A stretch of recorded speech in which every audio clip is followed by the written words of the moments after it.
Sudah pernah saya jelaskan. Rasulullah SAW adalah guru kita. Sepakati dulu poin ini. Tidak ada guru bagi umat Islam siapapun yang syahadat kecuali Nabi Muhammad SAW. Ini disepakati dulu. Semua dai dan ulama adalah pewaris beliau. Artinya harus mewariskan ilmu yang beliau ajarkan. Apa yang diajarkan itu yang disampaikan ke umat. Yang tidak diajarkan mereka larang agar dikerjakan. Kan begitu mestinya. Ini kaidahnya dulu. Masalah kasus ada orang imam pimpin doa setelah sholat. Jangan dibahas doanya. Doa adalah ibadah. Tapi begini, sebelum anda kerjakan satu ibadah, tanya. Saya mau ziarah kubur. Jangan ziarah kubur sebelum anda tanya. Bagaimana Rasulullah SAW ziarah kubur. Agar jangan anda buat-buat ziarah kubur itu. Adanya orang taruh kembang di kuburan, siram air, buat batu nisan, pasang lampu, baca zikir-zikir di sana. Karena dia mau ziarah kubur semaunya sendiri. Tidak bisa. Anda muslim, punya kiai, punya Rasulullah SAW. Suri tauladan kita, uswatun hasanah. Tanya Rasulullah ziarah kubur bagaimana? Rasulullah SAW dalam hadis Bukhari menziarahi kubur Baqi. Datang, memberikan salam, mendoakan mereka, pulang. Nggak ada lagi yang lain. Nggak pernah Nabi SAW bawa kembang, siram kuburan karena sudah kering. Padahal Madinah panas 50 derajat, pecah-pecah tanahnya. Ada istilah di Indonesia kalau tanahnya pecah, kesian lagi diazab di bawah, kasih air, kasih kembang biar wangi, biar ditaruh kembang yang paling mahal. Kalau dia ahli maksiat tetap disiksa di bawah gitu kan. Jadi nggak bisa itu patokannya. Mau sholat, jangan pernah sholat dulu. Tanya Rasulullah sholat bagaimana, belajar 5 menit bisa. Oh rukunya begini, sujudnya begini, sama. Baru Allah terima.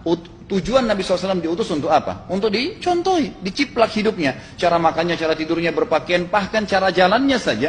Para sahabat contohnya, Nabi jalan begini. Bukankah ada hadis yang mengatakan sahabat berkata Rasulullah SAW kalau jalan seperti orang turun dari bukit. Mereka sampai membahasakan itu. Rasulullah pernah keluar kepada kami menyisir rambutnya dengan rapi ke arah sebelah kanan belakang. Ditunjukkan, gitu kan? Rasulullah SAW menyukai ini. Rasulullah SAW memakan dengan cara begini. Diajarkan kepada kita semua agar kita contohin. Yang jadi masalah bagi kita ini, kita selalu mau buat apa-apa yang tidak diperintahkan oleh Nabi SAW. Selalu alasannya baik. Sekarang kasus berdoa setelah sholat. Doa adalah ibadah, nggak ada masalah doa. Tapi kalau kita mau ikat antara sebuah ibadah dengan ibadah yang lain, tanya dulu. Rasulullah pernah ikat nggak? Pernah pertemukan nggak? Ziarah kubur dengan baca Quran. Ziarah kubur ibadah, baca Quran ibadah. Pernah nggak Nabi baca Quran di kuburan? Itu tanya. Nggak ada riwayat Nabi SAW pernah baca Al-Fatihah untuk orang mati atau baca di ayat Al-Quran. Datangkan dalilnya coba. Nggak ada satu hadis pun menjelaskan masalah itu. Lalu kenapa anda buat? Oh karena saya mau buat ibadah. Baik ibadah yang Nabi ajarin. Salam doain. Selesai. Jangan lebih daripada itu. Masa anda lebih pintar dari Nabi Muhammad SAW? Habis sholat, memang paket yang Nabi tawarkan, yang beliau selalu kerjakan adalah zikir. Setelah sholat, dengan zikir sholat yang sudah masyhur, istighfar, kemudian baca Allahumma antas salam, sampai membaca ayat kursi, al-ikhlas, al-falaq, an-nas, baca subhanallah, alhamdulillah, Allah akbar 33 kali, sampai terakhir baca, digenapkan la ilaha illallah wahdahu la syarika lah. Selesai itu semua hadis Nabi SAW menjelaskan setelah sholat, Rasulullah SAW langsung berdiri. Memang beliau tidak pernah berdoa habis sholat waktu itu. Memang begitu. Bukan doanya yang jadi masalah, bukan. Karena Rasulullah tidak kerjakan, jadi kita tidak kerjakan. Saya tekankan dalam pengajian saya, kalau anda punya hajat berdoa, berdoalah setelah sholat ba'diyah. Insya Allah aman. Karena sudah lepas dari paket yang Nabi tentukan. Selama Rasulullah SAW sudah mencontohkan dan memerintahkan sebuah perbuatan, ditentukan tempatnya, jumlahnya, waktunya, jangan pernah dilanggar. Habis sholat bacalah subhanallah 33, alhamdulillah 33, Allah akbar 33. Jangan anda bilang saya bisa baca 100. Loh, Rasulullah suruh 33 kok. Ditentukan, jangan lebih pintar. Nanti setelah sholat, jangan ikutkan dengan paket rangkaian sholat ini. Di luar waktu sholat anda membaca 100, silahkan. Karena nggak ada penekanan di situ. Kalau ada penekanan waktu, tempat, dan jumlah, jangan dibantah. Anda pengikut Rasulullah atau bukan gitu kan? Harus jadi jelas. Yang membuat umat ini di Indonesia juga jadi masalah sekarang, karena mau buat sendiri. Semaunya sendiri. Kenapa akhi, kenapa Pak Kiai, kenapa Habib, kenapa Ustadz, kenapa buat ini? Bukankah Rasulullah tidak mencontohkan? Oh nggak apa-apa, ini kan baik. Loh, kalau semua orang berkata seperti anda, apa yang tertinggal dari agama kita? Kira-kira apa lagi yang tertinggal? Nggak ada kemurnian agama, karena semua orang mau buat semaunya. Gitu kan? Semaunya sendiri. Pindah rumah, baca berzanji. Apa itu berarti sejarah Nabi? Kenapa baca berzanji saudaraku? Rasulullah untuk pindah rumah pernah baca-baca gitu nggak? Nggak pernah. Kenapa dibuat? Anda muslim bukan? Muslim, ya saya harus ikuti. Kalau tidak akan terus ini mengakar nih. Anda buat satu bid'ah sekarang, bid'ah itu lawannya sunnah. Anak Anda akan buat 10 bid'ah, cucunya akan buat 100 bid'ah, akan banyak bid'ah merakar di masyarakat, dan agama akan ditinggalkan. Kemurnian sunnah akan hilang, gitu kan? Ini bahaya. Ingat, Nabi SAW mengatakan kepada kita dengan hadis yang sangat jelas. Hadis sahih riwayat Imam Ahmad bunyinya begini: semoga Allah merahmati umatku yang menukil dariku seperti apa yang aku ajarkan atau sebutkan. Sampai ulama hadis mengatakan Nabi ucapin habis sholat astagfirullah, maka sahabat tidak ada berani menambah azim. Nggak ada sahabat yang bilang astagfirullah azim habis sholat, nggak ada.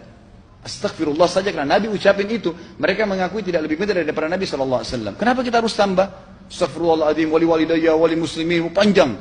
Dari mana ini semua? Ditambah-tambah, diembel-embelin, kenapa? Akhirnya keluar dari ajaran Nabi Muhammad SAW. Ini masalah gitu kan? Kenapa harus dilakukan? Peringatan maulid Nabi sudah sering saya ingatkan. Anda tanya semua yang buat maulid, kapan maulid itu sejarahnya ada? Semua buku sejarah menjelaskan tahun 230 Hijriah. Nabi meninggal tahun berapa? 11 Hijriah. Gitu kan? 11 Hijriah. Lalu kenapa harus ada dilakukan? Dan dari mana sejarahnya? Yang membuat pertama adalah orang-orang Syiah. Sejarahnya jelas dari Fatimiyah. Semua buku sejarah sepakat mengatakan bahwasanya maulid munculnya di zaman Fatimiyah. Dinasti Fatimiyah, orang-orang Syiah di Mesir, gitu kan? Dan mereka punya 6 macam maulid yang sampai hari ini masih dikerjakan di Iran. Ada maulid Nabi SAW, Hasan, Husain, Ali, Fatimah, dan raja mereka. Sampai hari ini masih ada.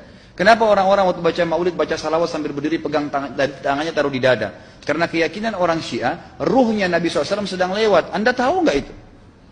Banyak orang kita buat tidak tahu. Yang penting bahasa Arab ikut saja, gitu kan? Tidak bisa. Nabi SAW tidak pernah rayakan. Pernah ada yang bilang sama saya, Ustaz, kan Nabi SAW pernah bilang, waktu ditanya tentang puasa Senin, beliau mengatakan hari itulah aku dilahirkan. Terus kenapa? Berarti boleh merayakan ulang tahun hari Senin, gitu kan? Tidak. Nabi SAW cuma menginformasikan bahwasanya beliau lahir di hari Senin. Dan beliau tidak pernah ngumpulin sahabat untuk baca bersama-sama, merayakan hari raya. Beliau tidak pernah. Kalau itu benar, Nabi nggak bakal tinggalkan kok. Ibnu Katsir rahimahullah, garis bawahi poin ini. Ibnu Katsir rahimahullah, dalam tafsir beliau, tafsir Quran Azim.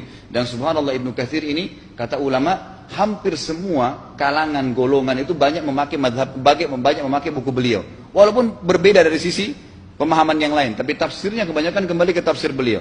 Beliau mengatakan tafsir surah Al-Maidah ayat 3 yang bunyinya a'udzubillahi minasyaitonir rajim, al-yawma akmaltu lakum dinakum. Hari ini saya sempurnakan agama kalian, kata Allah. Ya. Wa atmamtu alaikum nikmati. Saya sempurnakan nikmatku pada kalian. Artinya tidak butuh yang lain. Wa raditu lakumul Islam madina. Saya ridho Islam sebagai agama kalian. Kata beliau, ayat ini turun menandakan dan memastikan bahwasanya Nabi Muhammad SAW tidak meninggal dunia kecuali sudah mengajarkan semuanya. Yang hitam, yang putih, yang gelap, yang terang, yang susah, yang muda, ya, semua dijelaskan. Siapa, kata beliau, yang menganggap masih ada sesuatu yang harus ditambahkan setelah Nabi SAW meninggal dan turun ayat ini, maka dia adalah ahli bid'ah. Dia orang yang membuat-buat agama. Nabi sudah ajarkan semua, selesai. Jangan ditambah, jangan dikurangin. Kita tidak lebih pintar dari Nabi SAW. Nabi nggak pernah rayakan hari lahirnya, jangan dirayain, selesai. Emang kenapa kalau kita nggak rayain? Kenapa? Tangan kita terputus? Enggak. Masih banyak ibadah yang disunnahkan gitu. Sama dengan kasus Isra dan Mi'raj. Kejadian besar dalam Islam. Tapi Anda boleh kembali kepada semua buku sirah. Saya tantang semua buku sirah Anda kembali. Insya Allah yang berpegang pada Al-Quran dan Sunnah. Memang ada dasar wahyunya. Maka semua akan menjelaskan. Nabi SAW setelah pulang dari Isra dan Mi'raj tidak pernah mengumpulkan sahabat-sahabat untuk merayakannya setiap tahun. Tidak pernah.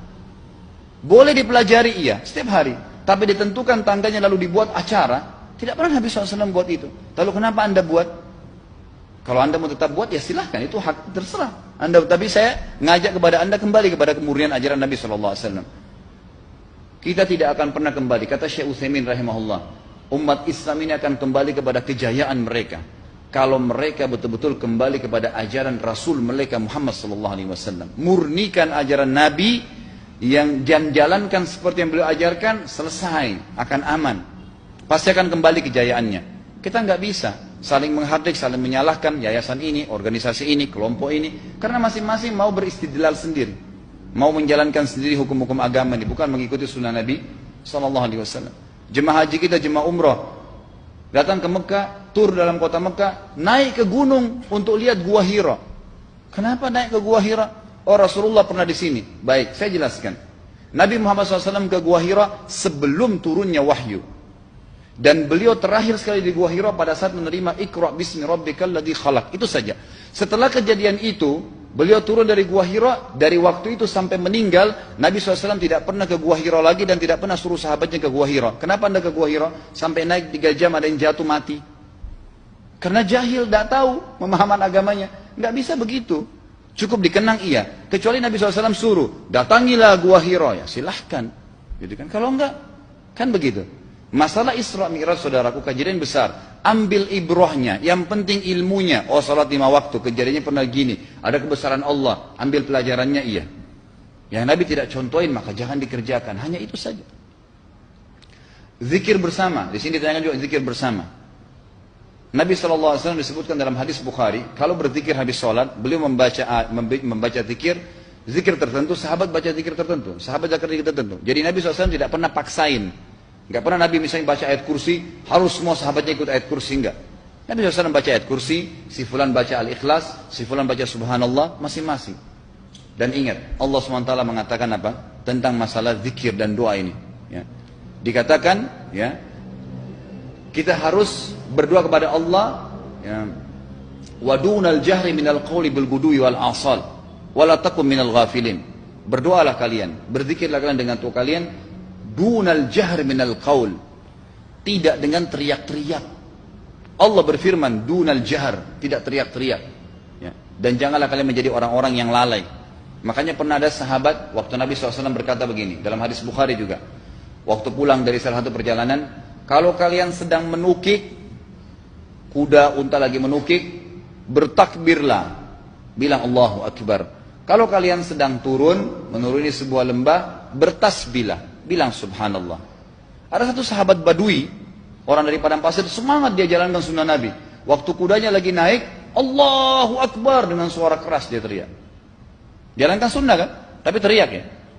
Apa yang terjadi? Nabi SAW panggil, ditepuk pundaknya, Nabi mengatakan, pelankan suaramu.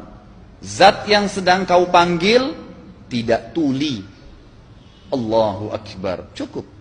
Ada apa? Kecuali di medan perang lain nakutin musuh. Gitu kan? Untuk apa takutin kuda sendiri? Nggak perlu, gitu kan? Jadi mengikuti sunnah Nabi dengan ilmu yang benar itu akan membawakan ketenangan hidup. Yang buat kacau kita ini jadi kacau karena mau membumbu-bumbui macam-macam ditambah-tambah.